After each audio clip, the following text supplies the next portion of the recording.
mbokki Sénégal asalaamualeykum ñun ñoo dellu si fas yéene waxtaan ak yéen jëme ko ci tolluwaayu réew mi gannaaw bu ñu leen nuyoo ndokkeel leen it ci lii nga xam ne moom la ñuy dund muy xéewal di weeru koor gannaaw bu ñu génnee ci temps de carême nga xam ne ñi bokk ci diine chrétien dund nañ ko enchaîné dugg ci lii di weeru koor muy ay weer yu barkeel ñu ngi ñaan yàlla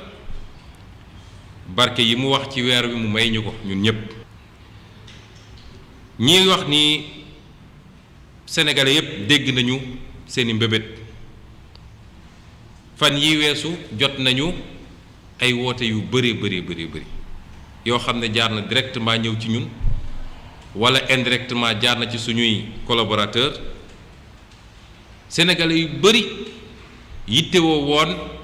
ñu génn wax ci mbir mi li xew ci fan yii rawatina barki démb won nañu ni fi ñu jëmee réew mi baaxut moo tax ñu ne wax dafa jot ñaareel bi taxoon ñu noppi boobu ba léegi mooy dañu jàpp ne la ñu waroon def ci jamono def nañ ko ndax bi mbir mi ne këtt ne jonn dañ ñoo woone dañ ñoo bëgg a consulter bu dul woon lii walla bu doon ci yeneen circonstances yu bokkul ak lii biir na sénégalais gu ne ni ñun ñii duñu dem taxaw palais ndax amuñu fa yitte may feddali ni dañoo mës a wax ni ñun defuñu opposition personnelle amuñu noon ci langue politique gi opposition idée la ñuy def dañoo àndul ak Macky Sall ci ni mu yore réew mi ak fi mu jëmale réew mi moo taxoon dañoo mës a wax ni demuñu toog ak moom parce que amuñu lu ñu war a wax ak moom lu dul su dee réew mi gis nañ ni danger am na fi loola waraloon bi ñu wootee dialogue national ñu ne leen ñëwuñu fa ndax amul lu ko justifier génn nañu élection bal tàkkul coow amul manifestation amul kii génn nee na moo gañe am na 58% ñu ne ko état baa ngi nii budget ngi nii administration ngi nii diplomatie ngi nii demal nga wane sa mënin nga def sa programme ñun ñu dem opposé wu ànd ak nag bañ fay dem xamoon amul dara lu ñu fa doon xaare loo xam ne lu sérieux la dara waaye contexte bi ñu tolloon ku ñu woon nga ne dew ma sénégalais ci boppam ñoo dul comprendre nga bañ a dem waaye amul dara lu ñu fa doon xaare ndax jikkoog borom lu kenn mënul far la ñu dem ca bañ ca génne it bokk nañ ñu néew ñi fa dugg génn ne ñun duñu joxe carte blanche parce que profitoo ci yu mel nii tiital sénégalais yi tiital leen ba ñépp dugg ne wiiw carte blanche lu waa ji wax ñu ne gongo lu mu àndi ñu ne nañu wote ñun bañ fa génnee yéen a ngi fàttaliku foofu la ñu taxaw ci perrongu présidence ne li ñu gis dalul suñu xel ndax bañ fay dem dañ faa dem yóbbu fa suñuy laajte yu leer nañ ba ñu demee amuñu tontu ya yenn it nga xam ne annoncé woon na ko ci discours bi mu defoon la veille ñu wax ci ni lii ak lii d'accorduñu ci jàpp nañ ni du lii lañu war a def moo am it luñ ñu digoon foofu mooy bi ñu laajee ñu présenter ñu un programme détaillé chiffré ligne par ligne rubrique par rubrique dañ ñu ne ministre yaa ngi cay liggéey bu soobee yàlla fii ak ajjuma di ngeen ci jot ba tey ba sànq jotuñu ci kon ñun jàppoon nañ ne la ñu waroon def ci jamono jooju def nañ ko ñu doxaat tuuti présenté wu ñu programme waxuñu ñu lu ñu bëgg a def ak fi ñu bëgg a jëmee ñu ne dañuy saisir assemblée nationale pour mu joxe loi d'habilitation boo xam ne normalement situation de guerre rek la ko constitution bi prévoir loolu bi mu amee it Sénégal yépp seede nañ ni bind naa li may bind ne man de en tant que député donte ci ni ñuy fonctionner fexe nañu ba ñun duñu mën a teew assemblée nationale man Ousmane Sonko voté wu ma plein pouvoir bu ñuy jox Macky Sall mu def lu ko neex ndax lu ñu joxul Donald Trump te tey Amérique moom moo gën a garaawle fuuf Sénégal joxuñu ko président français Macron joxuñu ko Angela Merkel joxuñu ko Italie joxuñu ko Espagne foo xam ne tey nit ñi ngi faatu par milliers joxuñu leen loolu lan moo waral ñu war koo jox Macky Sall fii Sénégal def naa àdduna ba mu daj ñaari régime wala ñett ñoo réclamé loolu ñu ne leen d'accorduñ ci suñu baat ca kaw te bokk nañ ci ñu néew ñu ko bañoon tamit suñu mbokk diaspora yi dégg nañu seeni mbébét contacté ngeen ñu suñu mbokk enseignants yi dégg nañ seeni mbébét contacté ngeen ñu ci ouverture classe bi enseignement privé bi contacté ngeen ñu ci jàqare bi ngeen am ci tëju école bi te amul mesure d'accompagnement kilifa diine yu bëri jokkoo nañu ak ñun wax seen jaaxle ci lépp lu jëm ci tëjum jàkka ak tëjum juma occasion la woon boo xam ne gëm naa ni dootul amati ñaanuñu yàlla sax mu am ñu waroon koo mën a jot ci lu gàtt walla lu yomb lan la ñu waroon def mooy d'abord ñu consulter nit ñi waxtaan ak ñoom consulter nit bokkul ak recevoir nit palais wax ak moom 30 minutes mu dem yoonam loolu du consultation loolu benn cirque bu mag la rek bu ñu organiser woon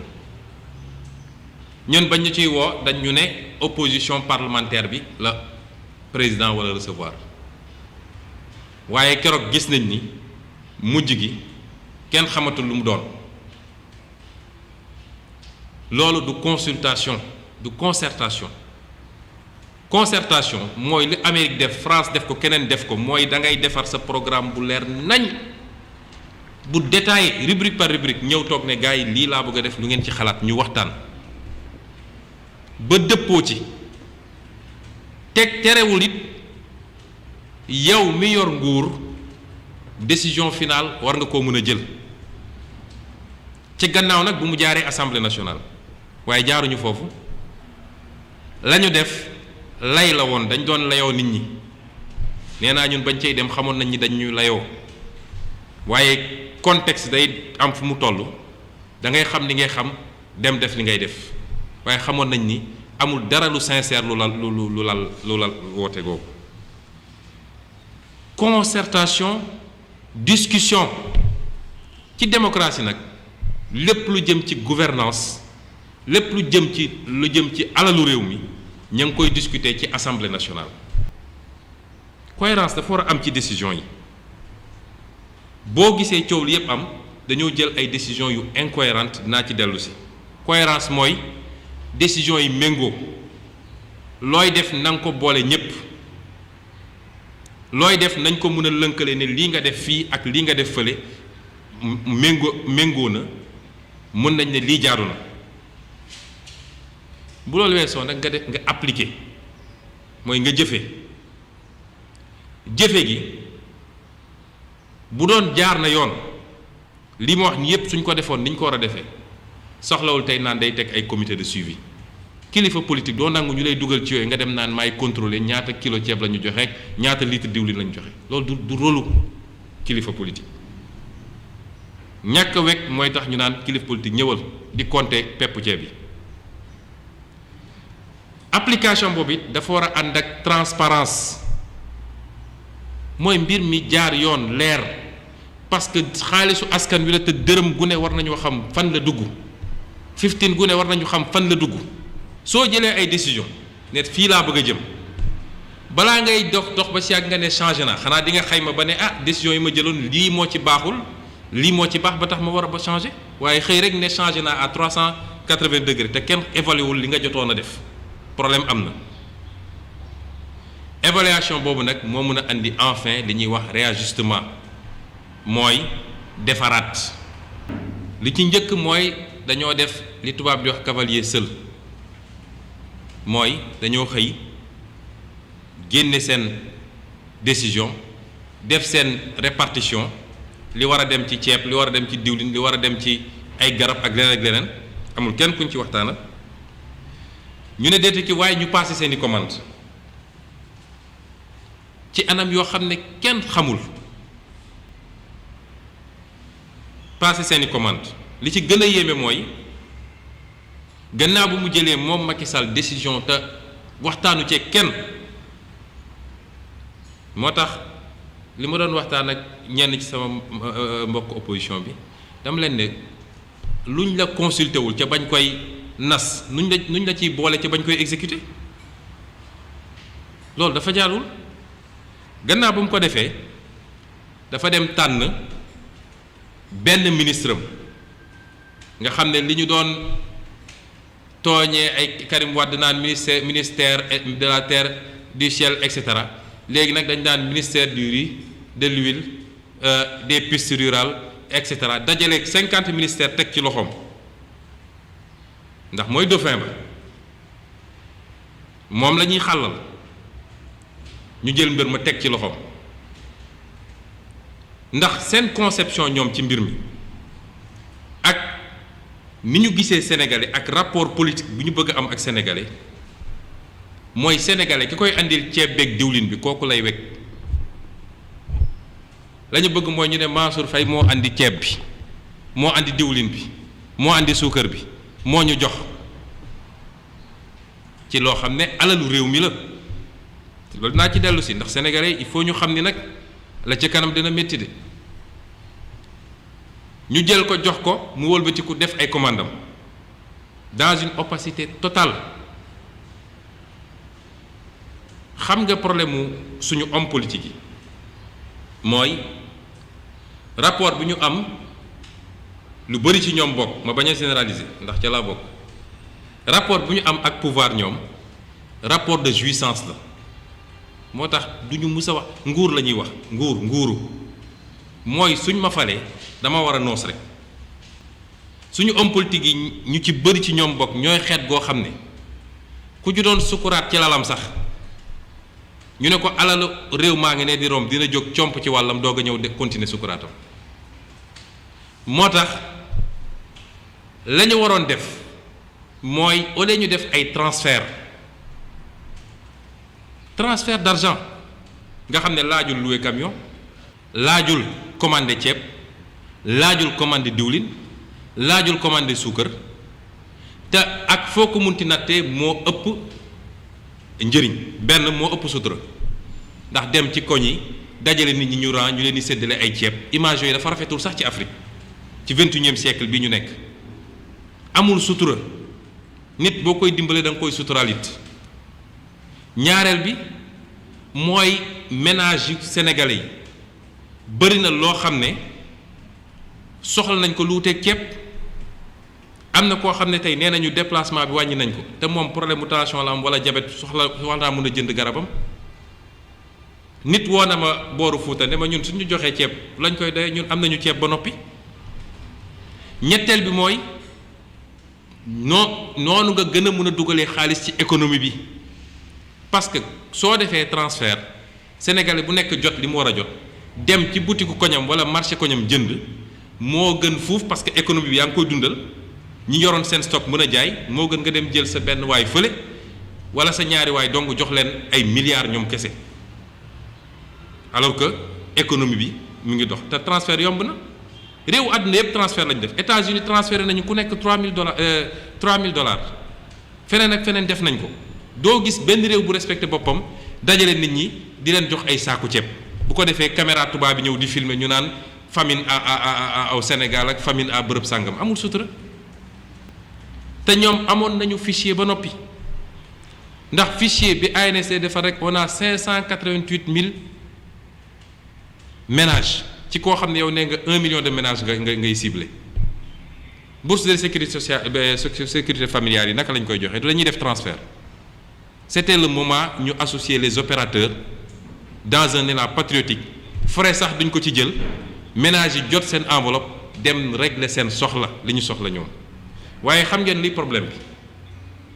mooy boo defee ay commande moccaat mënu cee am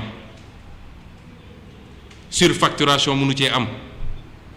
rétrocommission mënu cee am loolu rek mooy problème bi. président de la République boo xam ne doo jël décision sa décision bopp bu Macron ne on est en guerre nga ne oui on est en guerre bu Macron ne guerre bi jeex na nga ne guerre bi jeex na bu ne déconfinement nga ne déconfinement bu ne il faut qu'on apprenne à vivre avec le virus nga ne il faut qu'on apprenne à vivre avec le virus jël ay décision yoo xam ne concerté wuloo sax ak ñi nga war a concerté parce que gis nga administration bi man xam naa administration obligation de réserve ak loyauté moo tax ñemewuñu wax waaye man bir na ma ni ay ñoom docteur Seydi ak ñeneen consulté wuñu leen bi ñuy jël décision bi décision panique la parce que moom ci boppam xam na ni li ko renseignement généraux mi jox ak li ko ay partenaires étrangers am jox ndax gis nañu ab document boo xam ne dëgg la wala du dëgg waaye document la boo xam ne nee nañu ci ay services officiels yu France la jóge woon lii lépp dañ ko annoncé woon ne ni ñu war a gérer pandémie boo moytu sax ay émeutes la ñu jëm donc concertation amu ci barki Dembo Ndiaye la docteur Xemes Diouf Ndiaye defe naa noonu la tudd génn taxaw wax ba fuur ne Sénégalais yi respecté wuñu consignes yi defuñu ci ñaari fan Macky Sall taxaw ne levé naa mesures yi ci loo xam ne restez chez vous takk leen seen masque bu leen génn ñu xëy rek di jour wala amee ñu ne lépp jeex na muy décision précipitation ba tax nag la ñu mën a constater fi mu toll nii mooy fiasco total moo am ci ni ñu gérer crise bi ndax amul lu mënoon justifier ñu jël décision bi tey Sénégal bokk na ci réewu Afrique yi nga xam ne moom la épidémie bi gën a laal ci Afrique ba mu daj ci fukki réew yi maladie bi yi feebar bi yi mbas mi gën a dal fi mu ne ni Sénégal ci la bokk te ci biir fukki réew moomu Sénégal moo ci sixième te booy xool suñ ko doon natt sax li ñuy wax valeur relative ci tubaab parce que soo jëlee Afrique du Sud mu am 11000 cas waaye 11000 cas ci 57 millions de population nga jël lu mel ni Nigéria mu am 4000 cas ci 200 millions de population ñun Sénégal ñu am démb 1995 cas ci 16 millions d'habitants kon en valeur relative ci ñu gën a impacté la ñu bokk fi mu toll nii ba pare nag feebar bi di gën a garaaw sànq rek bi may yéeg gis naa seen communiqué tey ñu ne 110 cas la ñu génne tey kon yow bi ñu naan ñaari cas la ñu am ak benn cas nga xëbal Sénégal yëpp ba kenn ñi mettul noy daal di jël say mesures tey ñu ne ñi ngi jege ji li ñuy wax pic parce que épidémie dafa am fu muy commencer di yéeg ba sori doog a mën a wàccaat point boobu gën a kawe nga xam ne su fa yeggee lay doog commencer wàccaat eggaguñ fa ñun Sénégal lan moo war a mën a justifier Macky Sall xëy rek ne aywa lay problème bi mooy ni ñu gérer crise bi depuis le début baaxul gis nga am réew boo ñàkkee doole da nga koy xam bi crise bi commencé ñu annoncé feebar bi Chine wax naa ko publiquement bi nguur gi jëlee décision ne ñoom mënuñoo delloosi wala du ñu delloosi Sénégalais yi nekkoon fa crise ba amoon muy Wuhan man ne naa d'accord naa ci décision boobu dama ko wax publiquement ñëpp dégg ko waaye dama ne woon ci kaw mu ànd ak ñaar benn bi mooy nañ leen taxawu ba ñu yëg ni taxaw nañ leen su dee daj fajar sax ñu yónnee médecin yu leen di suivre foofu ñu yónnee ko di nekk en contact ak gouvernement chinois ba xam ndax ñu ngi leen di toppatoo ni ñu leen war a toppatooy su dee dañoo nekk ci jafe-jafe ñu jàppale leen financièrement waaye li mu waroon àndal dëgg-dëgg mooy boobu la Sénégal waroon tëj ay frontières ñu fexe nag ba lii nga xam ne mooy mesure de prévention yi ñu respecté ko kon duñ daan soxla 1000 milliards 100 milliards sax duñ ko soxla 100 milliards duñ ko soxla waaye toog di seetaan ba mbir mi ne sëlëm ci biir réew mi ñu paniqué nag jël ay décisions yoo xam ne nattuñu ko ci jamono jooju ñu ko doon jël loolu moo leen daf fi mu toll nii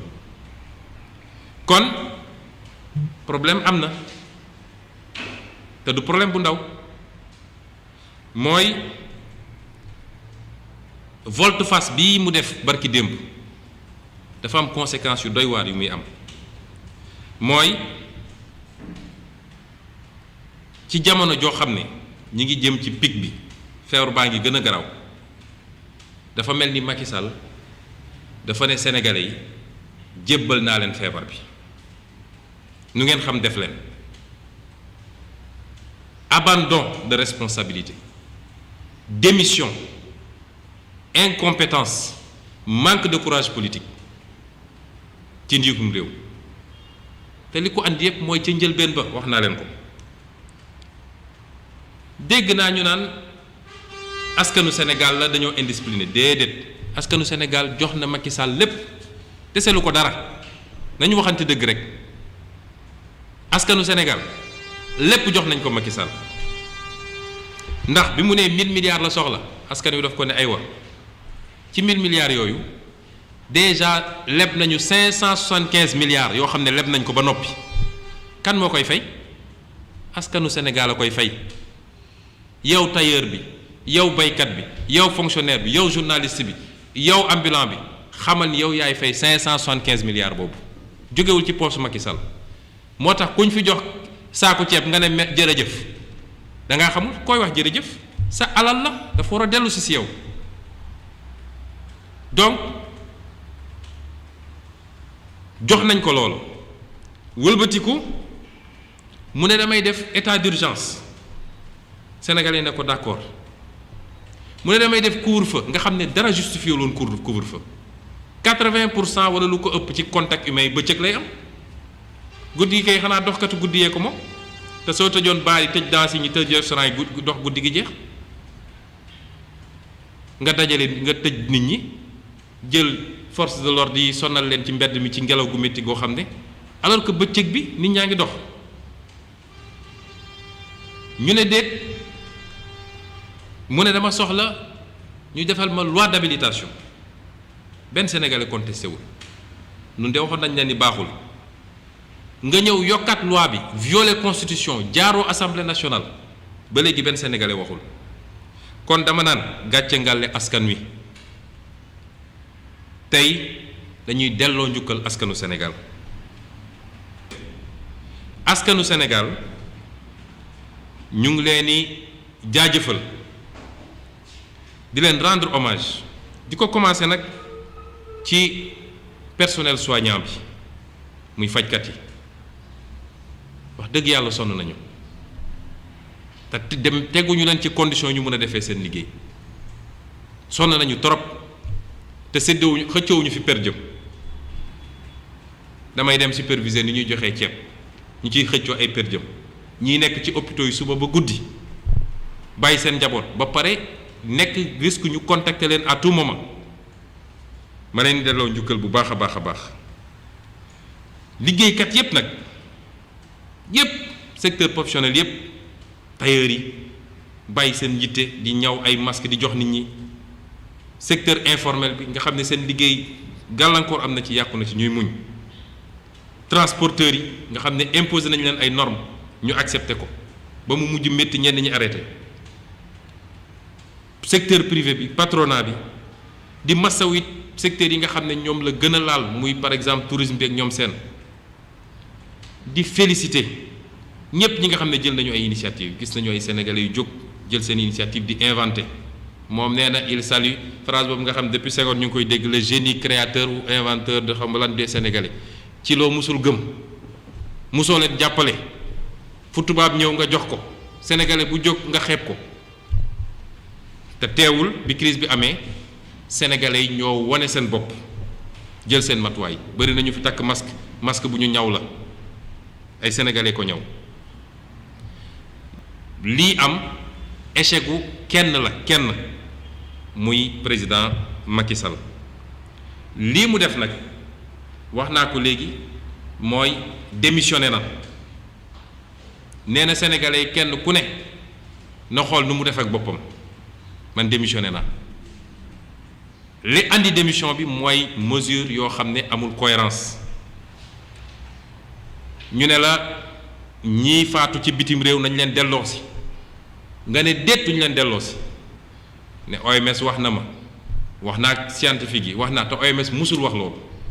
musu ko wax musuñ génne fu ñu ko OMS waxee pression am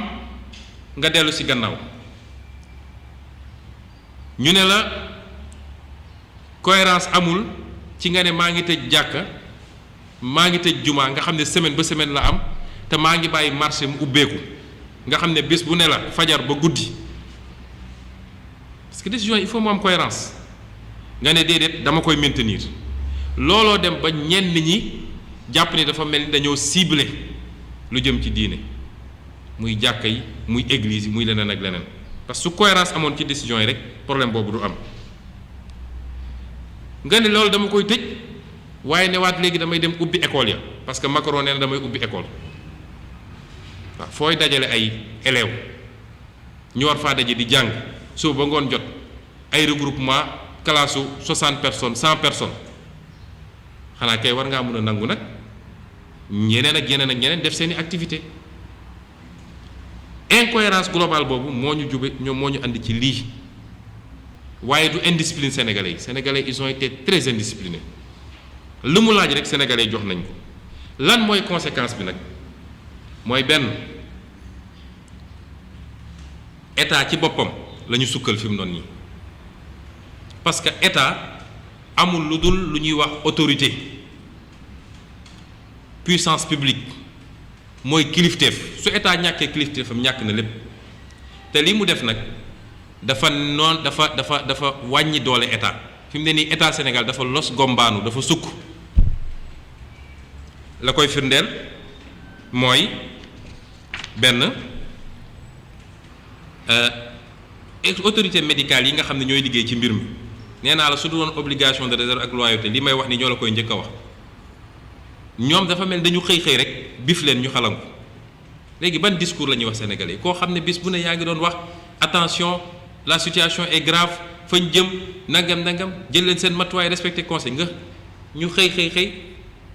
dem nañu sax ba ñoom ñu seeni discours ñu conseillé ne nañu def confinement ñu xëy ne la lu tuuti li ñu doon def ba nañ ko donc ñooñu fi mu ne nii moralement dañoo sappe seen liggéey ñaareel bi mooy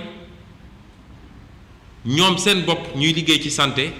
gannaaw bu ñu ko defee ci Sénégal yëpp dañ leen surexposé ñoom ak seen njaboot ci feebar bi ñetteel bi mooy gone yi ñu bëgg a bàyyi ñu dem jàngi te réglé wuñu conditions yi réew yu koy def yëpp dañu jël ay matuwaay parce que réew moo xam ne classe su 10 personnes la ak réew moo xam ne classe su 20 personnes la ak réew wala 16 personnes ak réew moo xam ne classe boo dugg doo am foo teg sa tànk bokkuñu réalité. exposé it ñi nga xam ne ñoom la feebar bi gën a ay ci ñoom mooy ñuy wax 3e âge gën leen exposé ndax bu dee aayul ci seen xale itam xale mën na koo jël yóbbu kër ga.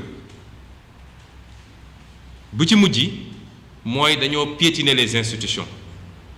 ndax lu mel ni cour du suprême waaye sax baax na ci ñoom ndax Badio Camara moom Macky du magistrat Sénégal magistrat Macky Sall moo fa toog lu mu ko wax mu def ñu saisir leen amuñu lu ñuy wax lu dul bàyyi nañu état bi mu xool proportionnalité bi yow yaa war a xool proportionnalité bi c'est ça la justice waaye wax loolu defuñu ci 24 heures président génn joggati li ñu waxoon ni léegi dañu delloo si néew yi ba tax ñuy wax sénégalais yi nag ni lii lépp du lu bees ci Sénégal Macky Sall nii la yoree Sénégal bi Sénégal di Sénégal ba léegi bëri na tey kuy xarab Macky Sall moo ko doon xalamal démb te ba mu koy xalamal xam na ni kii àttanul réew mi bi mu koy xalamal xam na ni ku ñu jox réew juróom-ñaari at réew ma demul dikkul kooku àttanul réew mi mënul yóbbu réew mi fi ñu bëgg mu dem moo tax il faut ñun ñëpp ñu def suñu introspection bàyyi parparloo bi bàyyi yombal gi te xam ni réew waa réew moo koy defar réew caaxaan du ko defar ma leen di wax nag nii nañu xam ni lii ñëw mooy gën a métteeti ngeen jéggal ma rek ci wax ji ndax du lu mu yéene Sénégalais yi ñun ñi bàyyi suñu lépp ñàkk suñu lépp nekk ci réew mi suba ak ngoon guddeeg bëccëg mënuñoo yéene réew mi lu bon waaye it boo gisee loo xam ne lu wér kéng la nga mun koo teg ci ay firnde da nga koy wax mu leer bi ñu génnee ci élection yi dama leen ne woon ci lu métti la ñu jëm te ñëpp dund nañ ko waaye lu raw loolu la ñu jëm ndax crise mondiale mooy installé wu bu ñu yàlla mayee gën saa néew sénégalais yi dinañ dund li ñuy wax crise économique bu ànd ak crise sociale waaye mun na gën a garaaw loolu ndax crise sanitaire mun na cee yokk yàlla nañu ci yàlla musal irresponsabilité bii Macky Sall wone yàlla nañu yàlla fegal mbir mi ba bu mu egg fi ñu xalaat ñun yàlla nañu ci yàlla musal ndax fi mu ne nii yàlla rekk ñu mën a musal ku yaakaar ne gouvernement Sénégal mënal na la dara yàlla rekk ñu mën a musal fi mu toll nii ñoo ngi jëm ci lu métti mooy Sénégal yëpp nañu waaj ni fii ñu jëm àdduna bi ci boppam mooy métti naka la mën a bàyyee nag réew yi nga xam ne ci réew yu gën a ndóol ci àdduna la bokk Sénégal bokk ci moo tax suñu déggee Macky Sall naan bëgg a profiter ci li naan annulation de la dette waaw barki Dembo Ndiaye moom moo fi toog ne dette bi baax na Assemblée nationale ay député taxaw ne ko lebal ba mu neex la ndax dangaa baax signature moo tax lebal di ñu gaarwaal rek di ko feccee sax ku doon bàkkoo bor réewu Sénégal rek nga gis président de la République ànd ak gouvernement bi yépp jël 200 personnes dugal ci avion dem lebi ñëw di ko bàkkoo kan mooy dem banque ñu lebal ko nga koy bàkku leb na damay fay ak intérêt juróomi at yépp dañoo bàkkoo bor ne seen signature moo baax gis nga ñi seen signature baax waxuñu mbirum bor Japon mooy le pays le plus endetté du monde déggoo ko mu ne nañu annuler bor bi parce que signature am baax na ñun dañoo amul sax faf signature bay baax la signature loolu moo ñu dab tey ñaata yoon lañu far bor bi moom bi muy egsi Sénégal bor bi 21% la ne woon ci suñu PIB tey mi ngi ci dépassé na 65% parce que 2005 dañ ñoo annulé woon bor bi une partie bor bi dañ ko annulé woon ci jamono Ablaye Wade moom bi muy ñëw 21% moo fi ne woon ful na ko ñett ba pare ne léegi nañu far bor bi ma daaneel nag ci li muy wax ay nouvel ordre mondial xaw ma ndax xam na lu nekk ci notion boobu waaye ku mënul def nouvel ordre national mënoo def nouvel ordre mondial balaa ngay wax lu jëm ci àdduna ci réew moo xam ne yow tekki woo ci àdduna bi Donald Trump ci boppam mënul décréter nouvel ordre mondial waxuma laa mbasa Macky Sall waaye Sénégal bëgg a jouer ay rôle leadership mondial nangam yooyu yëpp tappale la ñun africain ñun sénégalais nañu xam ni suñu xoolaatul suñu bopp defaruwaat gën a gëm suñu bopp te xam ni ñun ñooy defar suñuy réew bu crise bi jeexee démb maa ngi jot benn rapport bu Sénat français xam nga lu ñu ci bind notre avenir c'est l'Afrique Chine wax la même chose ñépp a ngi bëgg a xëccoo Afrique waa ana africain yi ci loola ñu ne xuñaar rek di xool ku dem leb rek kontaan nga jàpp nga ni am nga lépp moo tax